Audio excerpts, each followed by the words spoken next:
Эфирда яңалыклар вакыты, студияда Лейсан Галиева, исәнмесез. Бүгінгі шығарылышның төп темалары.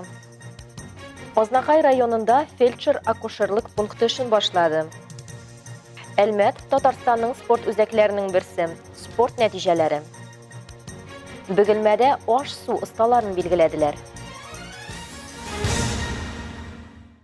Башта көңелсез июль статистикасыннан башлыйбыз. 16 гыйнварда Казан-Оренбург автомобиль юлының 299 чакрымында Лада Грант автомобиле йөртүчесе куркынычсызлык тизлеген сайламаган.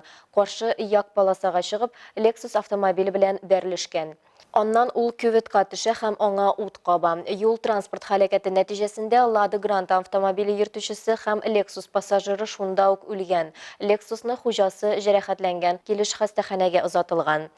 Дәүләт автоинспекциясе юл хәрәкәтендә катнашучыларның барысында юл йөрү кагыйдәләрен тайпылышсыз үтәргә чакыра.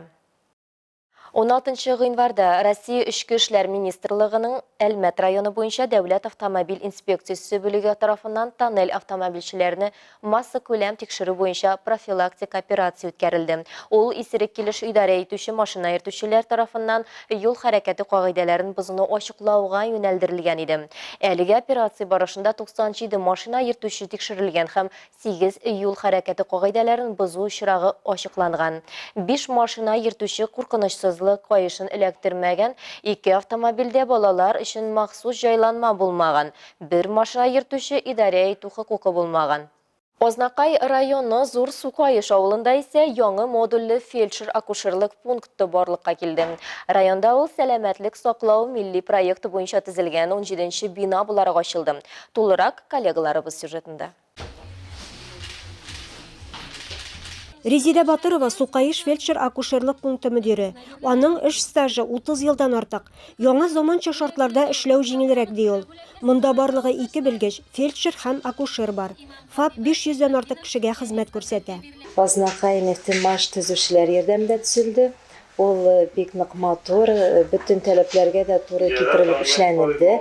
Без бик шат һәм республика, район җитәкчеләренә, больница җитәкчеләренә үзебезнең рәхмәтебезне белгертәбез һәм үзебез дә үз чиратыбызда шушы Сукайыш авыл халкына һәм шушыннан 6 километр ераклыкта урнашкан Курайылга халкына сыйфатлы хезмәтебезне күрсәтербез дип ышандырабыз. Яңа ФАПта пациентлар өчен дә, хезмәткәрләр өчен дә барлык шартларда тудырылган. Ул тулысынча җиһазландырылган һәм коммуникацияләргә тоташтырылган. Район башлыгы Марсель Шайдуллин авыл халкын сәламләп, шундый мөһим бүләк белән котлады. Монда инде шул профилактика өчен генә килергә, давлениены үлчәргә, әзрәк уколлар ясарга, прививкалар ясарга килергә. Шундый бик уңай бөтен мөмкинлекләре дә бар. Современный монда оборудованиелар, җиһазлар. Яңа ФАП сәламәтлек саклауның беренче звеносын модернизацияләү программасы кысаларында төзелде. Бу милли проект. Республикада 2012 елдан бирле эшли. Бу вакыт эчендә районда 17 яңа заманча фельдшер-акушерлык пункты барлыкка килгән. Илмира Шәрифуллина, Рөстәм Акбаров, яңалыклар вакыты, Луч, Әлмәт телекомпаниясе. Әлмәт районы Габдрахман авылы халкыда капиталь төзекләндерелгән табиб амбулаторияле булды. Бу авылдашлары Тахаудиновлар һәм Жәләевлар гаиләләре ярдәме белән мөмкин булды. Амбулатория шактый үзгәрешләр кичерде. Бина 120 квадрат метрга артты. Барлык коммуникация системалары алыштырылды. Җиһазлар яңартылды. Ә иң мөһиме, балалар һәм аларның ата-аналары өчен икенче керү төркеме барлыкка килде. Амбулаториядә педиатр кабул итә башлады. Башкарма комитетта атна сайын узучы җитди очрашу барышында районның физик культура, спорт һәм туризм идарәсе начальнигы Дмитрий Бакалдин чыгыш ясады. Ул калабыз Татарстанның спорт үзәкләренең берсе булуын дәвам итүен билгеләп үтте. Бердәм эш өчен һәркемгә рәхмәтен җиткерде. Районда ел сайын 400дән артык масса күләм спорт чарасы уза. Аларда 100 меңгә якын кеше катнаша. 2021 елда системалы рәвештә спорт белән шөгыльләнүчеләр 51,5% тәшкил иткән. 2022 ел нәтиҗәләре буенча алар тагын 3% чамасы арткан. Моннан тыш 11 Әлмәт спортчысы илебезнең һәм районыбызның җыелма командасы составына керә. Әлбәттә, спорт буенча югары күрсәткечләрнең булуының төп факторы физик культура белән шөгыльләнү өчен шартлар һәм спорт объектлары булдыру. Бу юнәлештә районда Татнефть компаниясе һәм башка оешмалар зур өлеш кертә. Мисал өчен, узган елда гына да Габдрахман авылында боз сарае куллануга тапшырылды. Мондый заманча спорт биналары республикада бармак белән генә санарлык. Тайсуган авылында трибуналар белән ясалма футбол коры, йөгерү юллары, ГТО нормативларын тапшыру һәм аңа әзерләнү өчен махсус мәйданчык барлыкка килде. Адымнар яңа мәктәбе ачылу белән илдә беренчеләрдән булып триатлон школе, триатлон мәктәпкә проекты гамәлгә ашырыла башлады. 800-дән артык бала белгечләрдә мәҗбүри триатлон элементлары булган өстәмә физик культура дәресләрендә шөгыльләнә. Программа сайлап алу һәм алдагы спорт әзерлек дәрәҗәсенә күчүне күз алдында тота. Индустриаль скверны төзү һәм кулланышка тапшыру нефтьчеләрнең Әлмәт яшьләренә чын бүләге булды. 8000 квадрат метрда төрле объектлар урнашкан. Арада иң төп BMX скейт дисциплиналарында тренировкалар уздырып була торган бетон скейт парк. Нефтьчеләр көнендә Фәхреддин урамындагы Мәгърифәт бульварының спорт өлеше ачылды. Биредә Татнефть компаниясе ярдәме белән яңа памп-трек, өстәл теннисы, шахмат өстәлләре һәм панна мәйданы урнаштырылды. В рамках грантов по Татнефть для муниципалитетов в месте построена новая универсальная спортивная площадка на правой территории по улице Мусаджали 26. Этого нефтяники помогли в строительстве площадки для городошного спорта в городском нашем парке. Әлмәтнең физик культура, спорт һәм туризм идарәсе начальнигы Дмитрий Бакалдин ГТО нормативларын тапшыруда мәктәпләр урта һәм югары белем бирү йортларына коры активрак булуын билгеләп узды. Мисал өчен, узган елда мәктәпләрдә шундый 78 чара оештырылган. ГТО нормаларын 14 мең кеше тапшырган. Сәламәтлеге чикле кешеләр өчен дә районыбызда спорт белән шөгыльләнү мөмкинлекләре тудырылган. Барлыгы 10 шундый оешма эшли. Төп үзәк Мирас спорт сауыктыру комплексы. Анда өстәл теннисы, йөзү, бочча белән шөгыльләнәләр. Уртача көненә 130 сәламәтлеге ягыннан мөмкинлеге чикле Әлмәт спорт белән шөгыльләнә. 17 бала следж хоккейда үзен сынай. Спорт темасын дәвам итәбез. 13 гыйнвардан 15-нә кадәр Бөгелмәдә грек-рим көрәше буенча республика беренчелеге узды. 21 яшькә кадәрге Татарстан юниорлары белән Әлмәт спортчылары да көч сынашты. Матур көрәш күрсәтеп, Олимпия резервындагы спорт мәктәбендә шөгыльләнүче егетләр калабызга 5 алтын һәм 1 бронза медаль алып кайтты. Ильяс Зинуров, Адель Насыйбуллин, Самандар Мадумаров, Умар Гадаборшев, Ибрахим Кәримов һәм Тимур Гарипов Идел-буе федераль округы беренчелекләренә сайлап алынды һәм киләсе атнаның азагында Казан киләмендә осталыкларын күрсәтәчәк.